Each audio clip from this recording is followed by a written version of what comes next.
The Girl Who Knew Too Much is one of Bava's earlier films. It's about a young American girl, Nora, who has become addicted to gory murder mystery novels. In Rome, Nora witnesses a murder, and as the amateur detective, she tries to uncover what she actually saw and try to find out who the real killer is.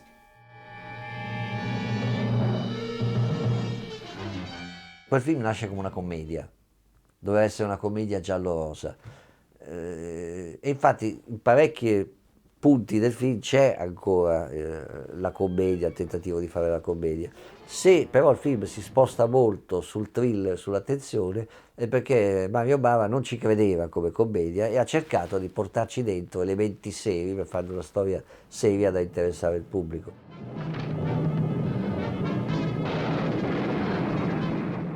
Mario is a consummate game player, very much of a magician entertainer. I can imagine that he probably did see The Girl Who Knew Too Much as essentially a black joke on the audience. But in a very Hitchcockian way. I think that Hitchcock also had a similar sense of malicious humor. So many of the whodunits and the giallos are kind of games of the audience to see whether you can guess where the film is going. And in a way, it's his most blatantly Hitchcockian movie. Possibly it's the lack of the supernatural element that means it's a little less known than some of the other Bava films. Obviously, Alfred Hitchcock is a huge influence on anyone working within the giallo throughout the 1960s and 1970s. We see it in Lenzi's early films like Paranoia and So Sweet, So Perverse, and as well as influencing Bava. The obvious point of comparison is Bava's echoing Hitchcock's title in The Man Who Knew Too Much, which Hitchcock made twice, once in the 30s and once more recently in the 1950s with James Stewart and Doris Day. So clearly, The Girl Who Knew Too Much is a parody and an echo, homage to Hitchcock. You must be careful. Very careful. After all, you have seen too much, haven't you?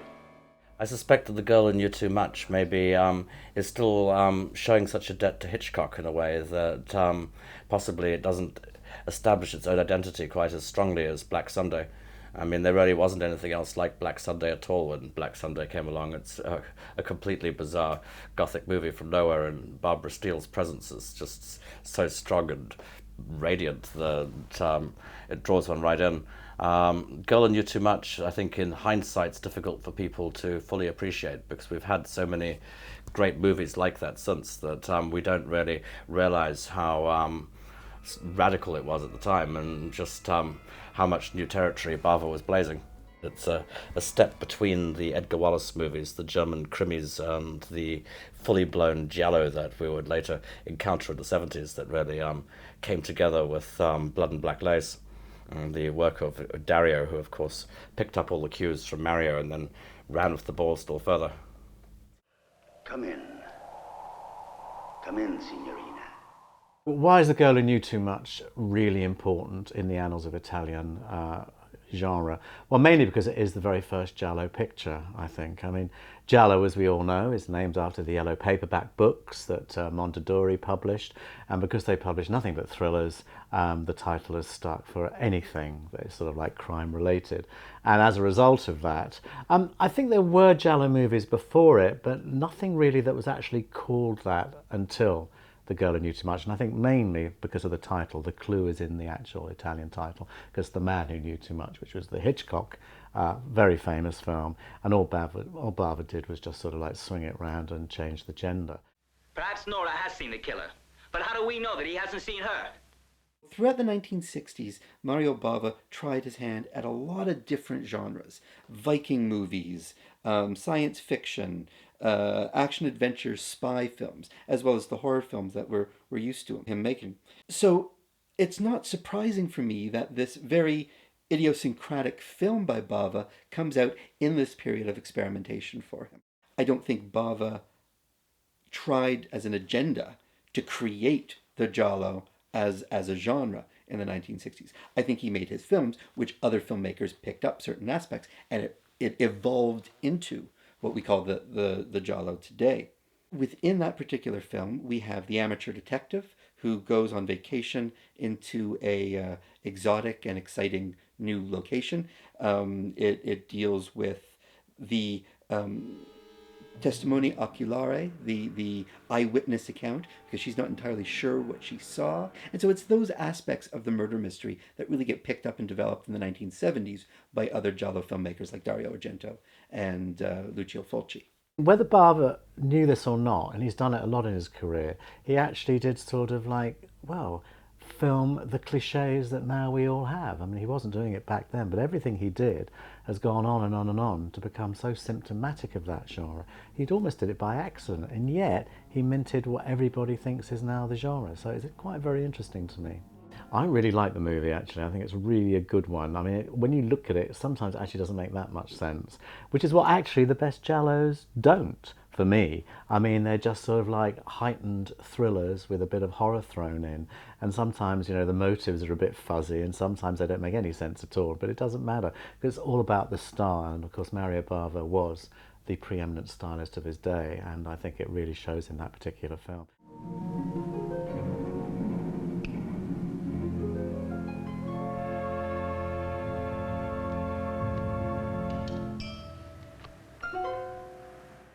La ragazza che sapeva troppo contiene molte fotografie in bianco e nero strepitosa e contiene molte sequenze assolutamente esemplari. La ragazza pugnalata sulla scalinata di Piazza di Spagna, un pezzo bellissimo. L'assassino che cerca di entrare in casa, la ragazza che va nella casa dove c'è la voce, c'è solo la luce della lampadina, tutto con le sagome.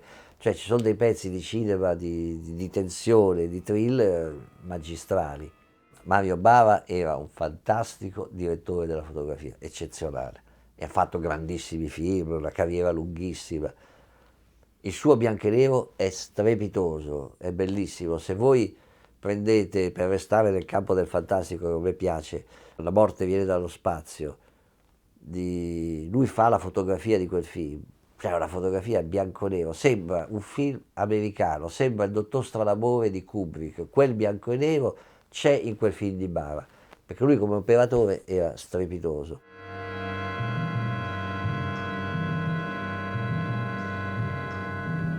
Mario Bava was a cinematographer. I mean, if he didn't know about black and white photography, who did? I mean, he made every film. Look at I Vampiri, a masterpiece. Look at Black Sunday, his very first feature debut. Absolutely amazing. And obviously he was going to translate that into the thriller, you know, idiom as well. And I think it just looks, it's the contrast of the blacks and whites. I mean, I always remember reading a magazine at the time when they were looking at Bava's career, and they said chiaroscuro, and I think that's actually the best way of describing his work, because yes, it is black and white, but it's so many different shades of black and white, and I think he could play with that particular two-color palette in a way that no other director or filmmaker or cinematographer actually could.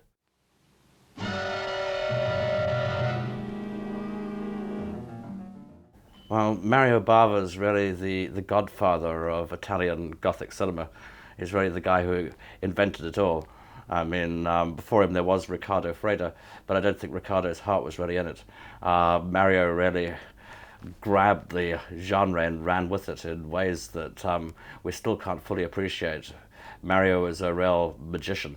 I think growing up with his dad, who made the marionettes and so many of the special effects, Mario really has a habit of treating his cast like mannequins or dolls in some way. There's an intensely fetishistic kind of necrophilic thing going on in Bava's movies, so which, in terms of necrophile romance, it can't get any sort of purer than, say, Lisa and the Devil. Absolutely glorious, insane work, and so much of Bava's work is shot so quickly on tiny budgets. I mean, I can't remember what the shooting schedule of Kill Baby Kill is, but it was minuscule. I think they had a 15-page script to work from, and almost all of that movie happens in one room. I mean, the Villa Graps and the different houses in the film are always the same room, redressed, and the beds moved around and shot from different angles, and he succeeds somehow in making one of the scariest ghost movies I've ever seen, with almost no material at all. I mean, Bava could conjure a forest out of a few dead branches and a bit of mist, or an alien planet out of a few mobile polystyrene rocks. his ability to do miraculous things of almost nothing is still pretty mind-wrenching.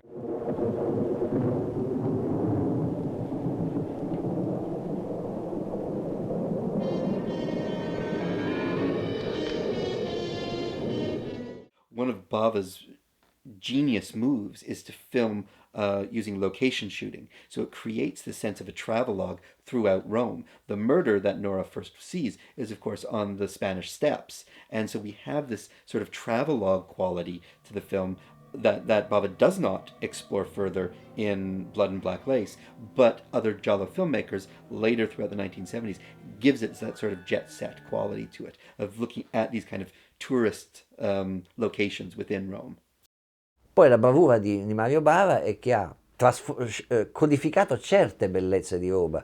Cioè, oggi tutti dicono che Piazza Mincio col quartiere Coppedè, che è la fontana d'inferno di Suspiria, questa cosa, ah Dario l'ha lanciata Dario. No, è del film La ragazza che sapeva troppo di Mario Bava. Dario l'ha ripresa da lì e l'ha fatta anche lui, ma viene codificata lì. È Mario Bava che dà questa codifica, fa vedere che Piazza di Spagna, che è il massimo del turismo, no?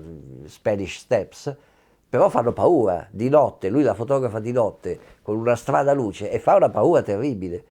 That's what Bava's great gift was. He could actually take ordinary locations and really make them creepy.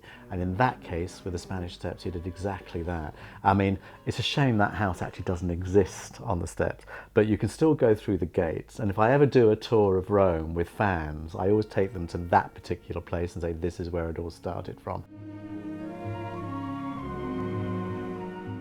Un'altra cosa che fa Mario nel film successivo, che è Le sei donne per l'assassino, Blood and Black Lace, e lì non c'è più Roma, non si capisce bene che cos'è, è un posto che potrebbe essere sì Roma, ma potrebbe essere anche un'altra città, e Dario coglie anche quell'idea, perché Dario poi mischia le città, cioè non è che ambienta il suo film a Roma, lo gira a Roma, ma fa una via a Torino, fa una via a Milano e crea un'Italia immaginaria.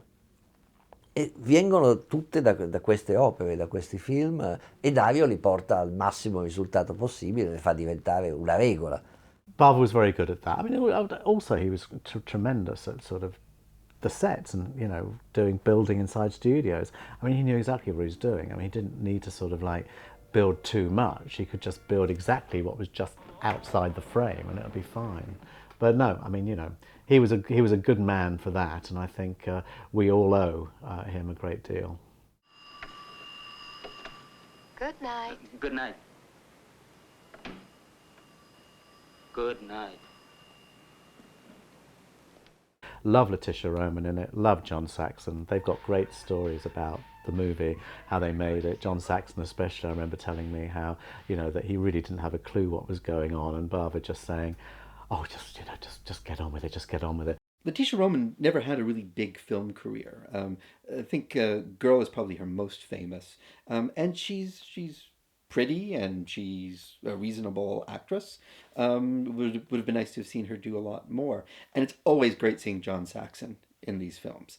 You know, it's The Girl Who Knew Too Much, I think, is really quite interesting in terms of John Saxon cinema, because you can see as early as the early 1960s, he's playing the same role that he's going to be playing, you know, in the mid 1980s and onwards. He's had that single role of the detective really down pat, and you know, it's nice to see an early version of this.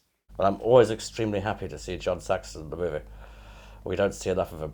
And certainly back in the day, every time John Saxon's character arrives in the film, it always takes a leap up in my estimations. And certainly it's one of his better leading roles from that period in Girl Who Knew Too Much. And then I got into kind of competition with the police trying to identify him. Oh, I can understand that. Oh, I'm sorry. I'm very lucky to actually have been around at the time. And although Black Sunday was sort of banned in England, I never ever saw that.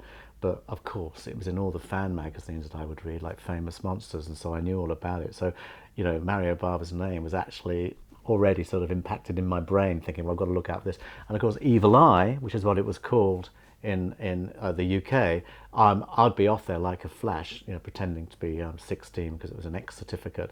But so I literally am very, very lucky in the fact that I've seen all the Bava films in the cinema, literally in progression.